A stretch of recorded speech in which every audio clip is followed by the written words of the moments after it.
This is a quick little repot today. Well, if this is your idea of little, we're going to be getting into it, getting our hands dirty and having some fun. Not going to be the easiest job physically, but it's not the most complicated. Welcome to the Nature Company. Today we're going to be repotting this Cattleya Orchids. We're going to be knocking it out of its pot and putting it into a straight new one. It's just starting to overgrow itself and left a big space at the back here, so we've just got to reposition it. I'm going to be putting it into the same size pot again.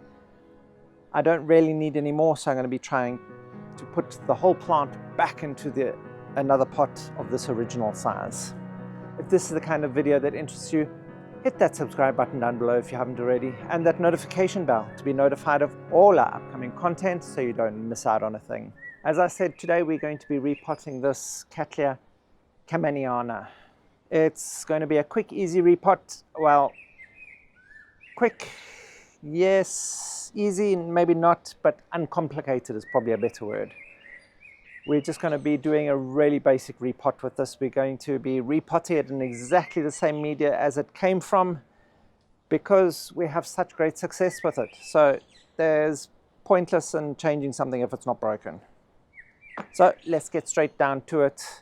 This beautiful plant is a hybrid between Cattleya morsea and Cattleya purpurata, and that brings about your primary hybrid Cattleya Orchids. So we've got all of that out the way. Let's get into digging into this pot. Because it's so well rooted all the way and squeezed into this pot, what we're going to have to do is turn it on its side and give it a good couple of bumps all the way around the pot. We know these roots are probably going to be glued onto the insides of the pot.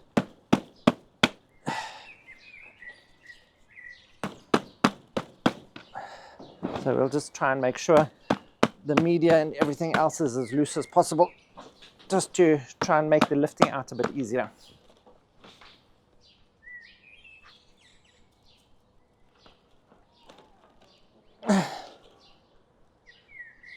Okay, I'm trying not to make too much of a mess. There we go.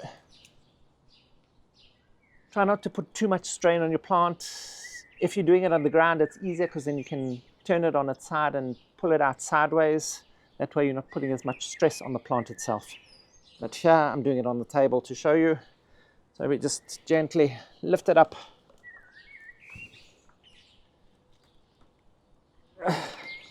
And out. We can see all that amazing root growth there on the sides. So that can just gently be put into there, and this can be moved away. And there's all those bulbs from that creeper that I showed you. So the only way to have actually been able to remove this creeper is by doing the repot. So we can pull out those tubers. Hopefully we get all of them this time so that we don't get it regrowing. We can see the repot was well enough in time. The bark isn't completely decomposed, but it's starting to get soft. So it would have started to hold a bit too much moisture now anyway. So good thing that we got in now while the media was still able to be loose and moved easily. A lot of dead root volume in the center. That's always expected when you have such big plants. So notice I'm just going through, teasing out all that excess old bark and media that's in between it. And you may be asking, what is the specific reason that I'm repotting at this moment? Well, with this specific orchid, the flowers have just finished. And as the flowers finish, we start getting a new root set. So the perfect time for repotting this specific Cattleya is just after flowering. We get those new roots that start setting out, and those will settle into the media quickly and then allow your new growth to take off. Now we can see how well rooted it had been in and around the pot itself, and it's overgrowing itself, causing the new shoots to rot. die off because there's no space for them to regrow. They're not getting air movement and there's just no real space for it. So you can see how we've worked our way in through here to get out all this excess media that's still stuck in between. But as you're working with your plant, you'll start to notice those areas where the plant itself has separated. And those then you can just, for one, it's going to make it easier to work with. You can just allow them to separate freely. If the roots are all interlocked, just separate them carefully. Okay, you may notice I am being a little bit rough. That's because I am going to cut a lot of these roots off anyway. Oh, okay. That's a little bit tough to do like that. So because all these new roots are being formed at this point, if I do remove a large section of the roots, even if they're viable, it's going to be okay because that new root growth will just take over from where all the old roots were. Especially when I'm dividing them into such large pieces. I'm not dividing them up into small sections of 3 or 4 pseudobulbs. There we go.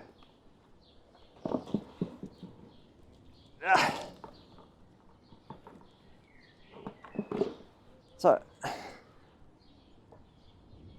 this large section like this, and then the huge big piece here.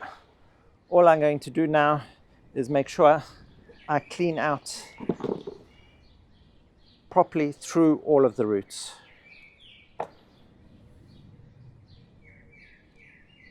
And then cleaning away all these old leaf sheaths as I go. Just helping spot for any pests or anything that may be hiding.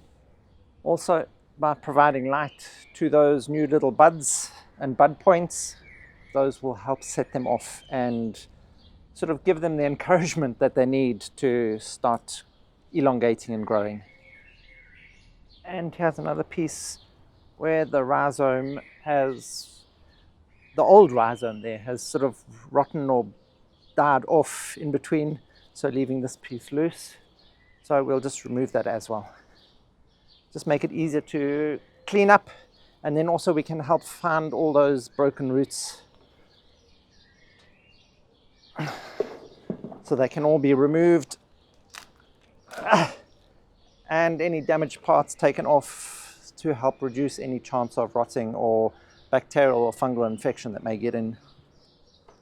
In doing repots like this is often why I generally stress that it's so important to repot or do these sorts of things at the correct timing, because you can see how much damage we're doing to this root system trying to pull out all that old media, and the amount of shock that is putting this plant under.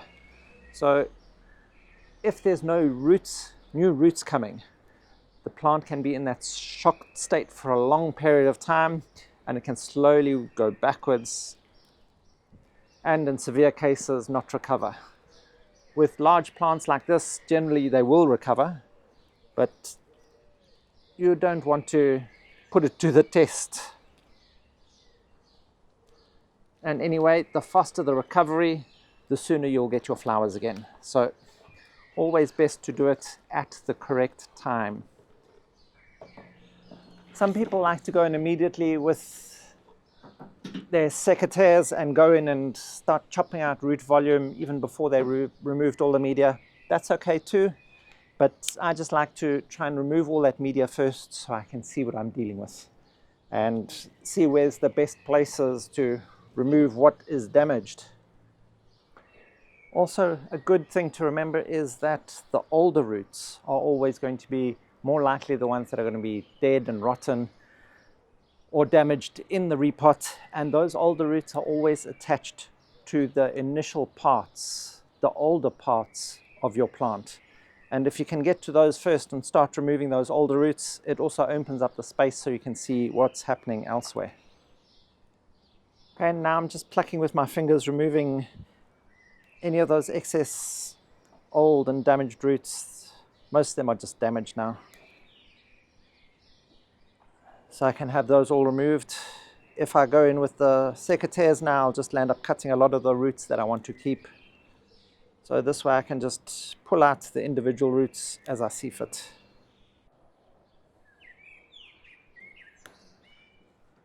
There we go. So we can see a lot of root volume has come off here. But that's not going to be a problem. That's also one of the amazing things about these hybrids, is that they're so hardy and forgiving. They generally are a lot more vigorous than the species themselves. And you'll get generally traits from both parents that will help overcome any difficulties that some of them have in their culture. So generally you'll end up with a faster, more vigorous plant that can take a little bit more of a thrashing. Cleaning and sanitizing, then removing off all of these old flower sheaths.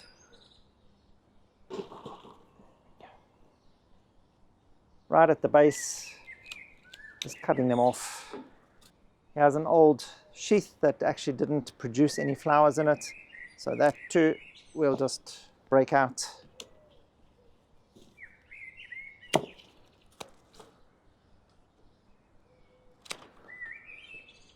This doesn't necessarily have to be done. It's just a nice way of cleaning up the plant as you're repotting it. This will help you ensure that you don't get any insect infestations or any little places for fungus or bacteria to start propagating themselves. Also, if you're doing a treatment, it's going to help you get right into the plant everywhere. Also, what we'll do if there's any damaged or leaves with a little bit too much fungal infection, just to clean up the look of the plant, we can have those removed now. I don't always remove them now, especially if I have treated the plants, because it does provide for extra photosynthesis area to help keep the plant strong and growing, especially now that it's under so much stress. But we just want to remove just some of those really bad ones. Also, this old pseudobulb here that's broken, that we can just cut off to make sure it doesn't start rotting on the plant. And then removal of all these leaf sheaths. This is going to help increase the photosynthesis area again, and also stop those hiding bugs and things. Also, by removing some of those heavily infected leaves, you're allowing for air movement through your plant again, especially when it's so overcrowded like this one was. There's some of that new root growth. That's all just been squeezed out by being so overcrowded in the pot. I'm afraid when handling big plants like this, the occasional snap's going to happen. Sad, but true, but it's going to recover quickly. So let's just look at the bright side.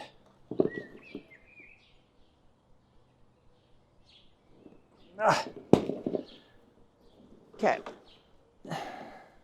Now's a good point to go through and rinse out your roots. Put some nice, fresh running water through them to clean out all the mess and gunk in between. Now, as we've done so many times, we're putting this 19mm concrete stone into the base of our pot.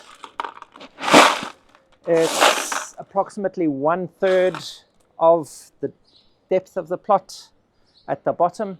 This is to give a bit of weight to the pot, but also to ensure that we have that excellent drainage that we need. We don't have any air gaps or holes in this pot, so we need to ensure that we've got as much drainage as possible so that our orchid doesn't drown in the water that we give it. Also, that's the reason that we're using such large bark chunks, especially when putting so much volume into a pot. You have to ensure that you're getting enough air into and around your pot as well. So you've got to go for these great big giant bark chunks to ensure that you're going to get air movement all the way through. We'll just add some of this bark straight in on top of that stone, just to fill up the pot a little bit more before we start trying to place our orchids.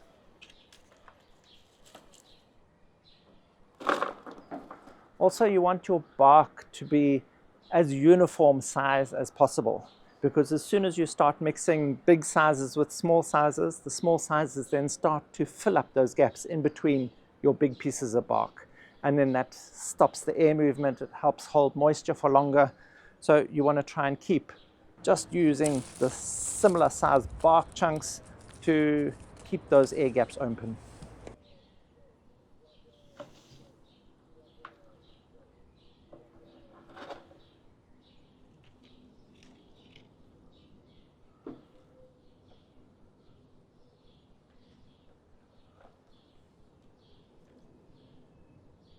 And I'm not going to get my wish.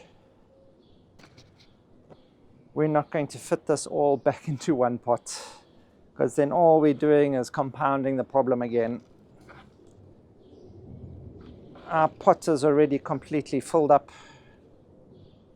so I'll have to put the large piece in one pot, and that will give it enough space to keep growing, because these are relatively vigorous growers and we can see the size that they get to, so they need that little bit of space to keep growing. So these pieces are then going to have to go into a separate pot together. And then this is the easy part. All it is filling in and around those orchid roots and the orchid itself and stabilizing it with these chunks of bark. And when you're using bark this sort of size, if you are trying to put a little bit of pressure on the bark itself to try and get it into those gaps, or to fill the air gaps in between the roots, that's not going to be a problem, because you're not going to be able to compact this bark. These chunks will still keep their size and shape, and just by putting a bit of pressure on them, you're not going to compact the media. So there we go. We've ensured that our bark chunks are nice and moist, so we're not going to have to keep this well watered for a while. We're going to give it a chance to sort of dry out on a little bit to help get those roots to really start setting in. But also what I'm going to do to help overcome the stress of the repot and the division is give it some of that famous garlic spray. If the spray bottle wants to work. Aha, there we go.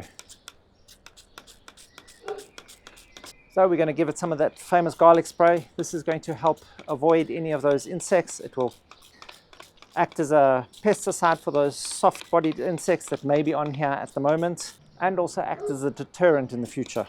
Well, in the near future anyway. Also, it's antifungal. So although this has already been treated for fungus, we saw all those fungal marks on it. This will just help act as a preventative for any further fungal spores or anything that may come around. So we'll spray the whole plant, including the undersides of the leaves and the pseudobulbs, and across over the top of those new roots. So this is giving our plant a 3-in-1 boost. Insecticide, fungicide, and a tonic to help overcome that stress. We'll post a link to our garlic tonic in the description box down below if you haven't seen that already. And there we go, ready to be placed back into the garden where it was and almost forgotten about until we see those blooms coming again. That's the wonderful thing about this plant. In our climate here, being that hybrid of those two cattleyas makes it so easy to grow. It accepts our It accepts our subtropical climates where we actually get quite low temperatures in winter. Our evening temperatures can get as low as occasionally 2 degrees Celsius. And our summer temperatures can get all the way up to 40 degrees during those very, very hot days.